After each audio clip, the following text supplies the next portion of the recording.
Saudara, setelah Indonesia menaklukkan Vietnam 1-0 di laga kedua grup D Piala Asia kemarin malam membuat peluang Indonesia lolos ke babak 16 besar semakin terbuka. Indonesia bakal menyiapkan kejutan saat menjalani laga melawan Jepang Rabu depan.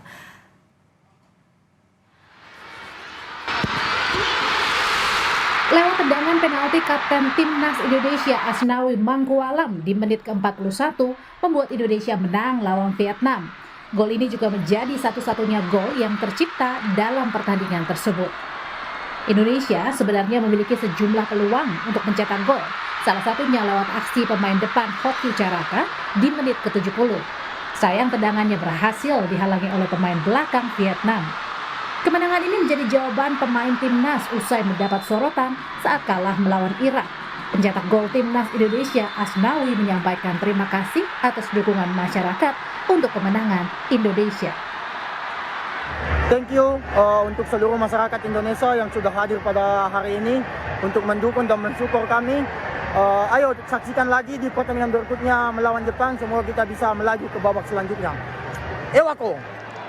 Menang 1-0 membuat Indonesia membuka peluang lolos ke fase 16 besar. Di duel pamungkas grup, skuad Garuda harus menghadapi tim kuat Jepang Rabu depan. Pelatih Sintayong sebelumnya tak menargetkan menang lawan Jepang. Dia berharap timnas bisa mengimbangi permainan Jepang yang kalah 1-2 dari Irak. Tim Liputan, Kompas TV.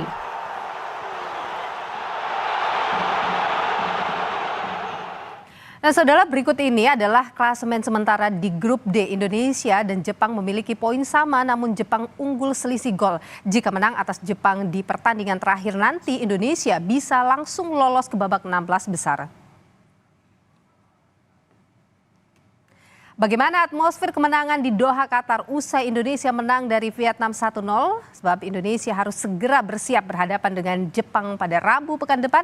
Kita bahas, saudara, bersama jurnalis harian Kompas yang saat ini berada di Qatar, Muhammad Iksan Mahar. Mas Iksan, selamat sore, sehat selalu. Sore, selamat siang waktu Doha, Mbak. Oke, siang waktu Doha. Mas Iksan, bagaimana bisa diceritakan ke kami atmosfer kemenangan Indonesia melawan Vietnam malam tadi? Atmosfer sangat positif ya untuk pemain timnas kemarin. Setelah meninggalkan stadion itu senyum terlihat di semua pemain timnas, tapi bisa dikatakan juga timnas nggak terlalu banyak euforia karena kemarin mereka meninggalkan stadion juga hanya senyum, nggak ada nyanyi-nyanyi, nggak seperti beberapa tim-tim Arab atau seperti Irak seperti kemarin melawan Jepang itu meninggalkan stadion mereka dengan euforia besar. Kita tetap tenang, tetap santai, dan juga untuk hari ini update timnas tadi baru saja jam 11 pagi waktu Doha atau jam 3 sore waktu Indonesia Barat. Mereka mulai melatih conditioning fisik mereka, hanya beberapa pemain yang tidak main di pertandingan kemarin berlatih di lapangan latihan timnas di daerah Al-Egla, Kota Lusail, sedangkan pemain lainnya menghabiskan waktu mereka di gym untuk pemulihan fisik. Mas Iksan, ini kan pada saat pertandingan tadi malam ada yang cedera ya pemainnya. Ini kondisinya seperti apa?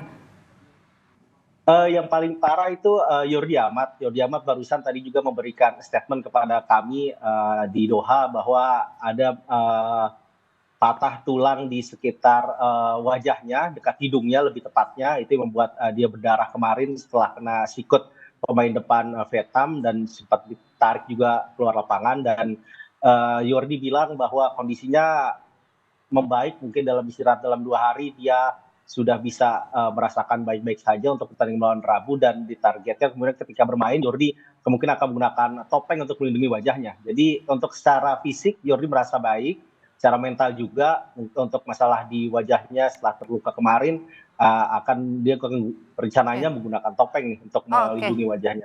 Mas Iksan, kalau kita bicara soal pertandingan dengan Jepang nanti itu kan kalau boleh dibilang hidup matinya timnas nih untuk bisa lolos 16 besar. Bagaimana Sintayong menyiapkan tim untuk bisa menghadapi itu? Ada skenario mungkin dibocorkan?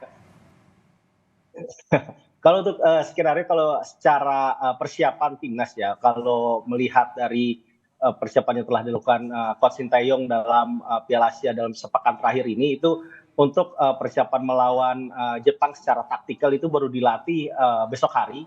Jadi hari ini fokus untuk pemulihan fisik, tapi kalau melihat dari gaya bermain kita, susunan permain kita seperti melawan Vietnam yang juga berhasil nirbobol kita untuk pertama kali kan kita di Piala Asia tidak kebobolan sejak tahun 2000 ketika melawan Kuwait dulu. Jadi susunan pemain kurang lebih nggak beda jauh dengan pertandingan kemarin dengan skema bertahan 3-4-3 dan menjadi 5 back ketika bertahan.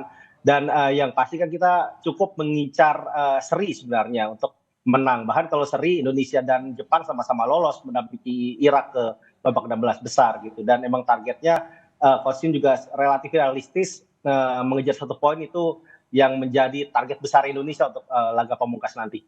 Oke, mengincar seri dalam pertandingan melawan Jepang Rabu pekan depan nanti akan kita saksikan bersama. Tentu kita berharap yang terbaik. Terima kasih Muhammad Iksan Mahar, jurnalis harian Kompas sudah berbagi informasi di Kompas Petang. Sehat selalu Mas Iksan.